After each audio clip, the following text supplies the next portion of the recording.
Reality TV shows are no stranger to drama and chaos. That's what they're built on. But following the recent cancellation of the new season of The Bachelorette, some experts believe that response actually signals a shift in how we view relationships, not just reality TV. Yeah. Okay, so we're joined by lawyer and author Gabriella Pomare, who is in Sydney, Australia this morning. So thank you so much for joining us, because I know it's a whole different part of your what time is it?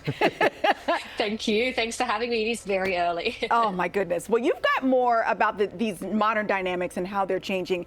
Obviously, we're specifically talking about this whole Bachelorette situation. That video surfaced of the would-have-been Bachelorette and her ex having an argument, a physical confrontation. But the main key of it, though, was that their daughter was sitting on the couch in the same room where all this was happening and was definitely affected by the argument that she saw between these two adults.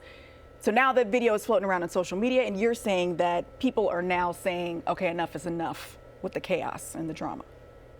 Yeah, I felt really conflicted as soon as I saw that video, particularly when that stool hit that little child. And I think it's also because of what I do for work. And straight away, I started looking into it. And I was thinking, drama no longer can be perceived as romance. We shouldn't be, giving people who are involved in this sort of family violence and toxicity the fame and the TV shows and the publicity.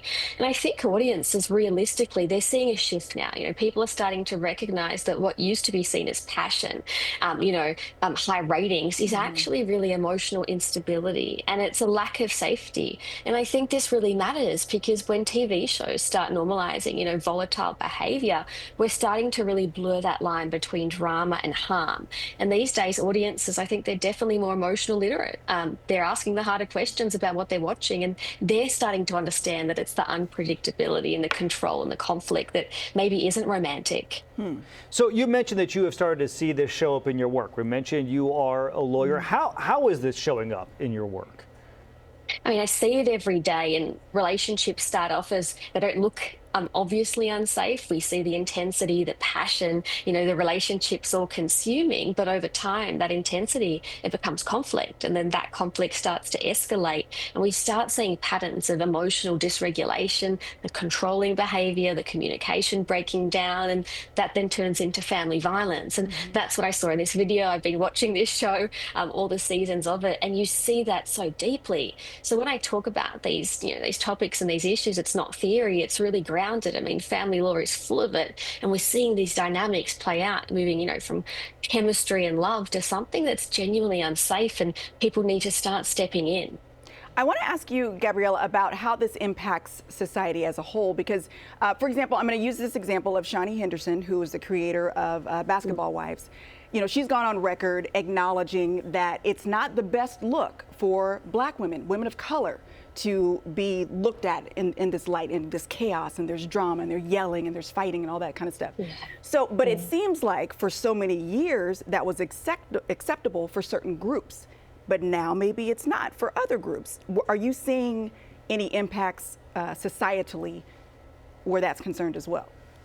Yeah, I think you're right. And in the past, we were getting high ratings. People, they thrived off the drama, and we see it in all the shows, all the housewife shows, right? Yeah. But I think the reality is that these TV shows don't just reflect relationships, friendship groups, those dynamics anymore. What they're doing is they're shaping for society, in particular, younger generations, teenagers, young adults. They're shaping what love should look like and relationships. And by rewarding the characters, or the real people, because that's what they are, we're rewarding chaos, we're rewarding volatility, reactive behavior, and that's setting a really dangerous benchmark. I mean, we see with Taylor behavior that is really unsafe. And I mean, I think in my experience that sort of prompted a more serious conversation with producers and programmers around, boundaries, responsibility, safety, because that's what we need to be teaching our younger audiences, that sort of behavior, it's not okay. And it's not okay when children are involved. And I think in terms of society, what we see playing out is maybe people waking up to that now and saying, hang on, that's no longer sitting comfortably with me. There's something not right about this behavior. So you mentioned people are waking up to that. So that means I would think we're going to see relationships, people that maybe are in relationships that are not going well, they're going to be coming to an end, not necessarily just because of this show, but in your work, what do you see? What happens after that when somebody does finally leave an abusive relationship? I can't imagine it just ends right there. There's got to be a tail to it. No, I mean, it's a long-term impact, right? I mean, that's the difficult part of it. And particularly where there's been emotional safety in a relationship, that doesn't disappear when a relationship ends. And that's what you see with the whole Taylor and Dakota story. I mean, that relationship's now over and we still see the toxicity, but it then also carries into the co-parenting relationship, which is something I write about a lot. I wrote a book about it. And the problem is you then have children who are exposed to this ongoing tension, the conflict, the instability.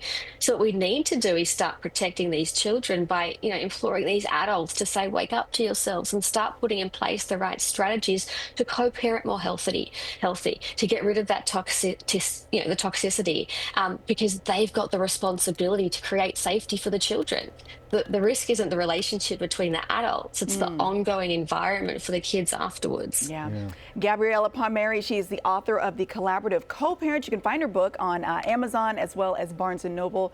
Thank you so much for sharing your time with us this morning. I know it's early for you. I looked Thank it you up. for having The me. next day. Yeah. 3:24 a.m. I looked it up. I'm in the future. That's Yeah. it. Thank you, Gabrielle. Thank you, Gabriella. Thank you.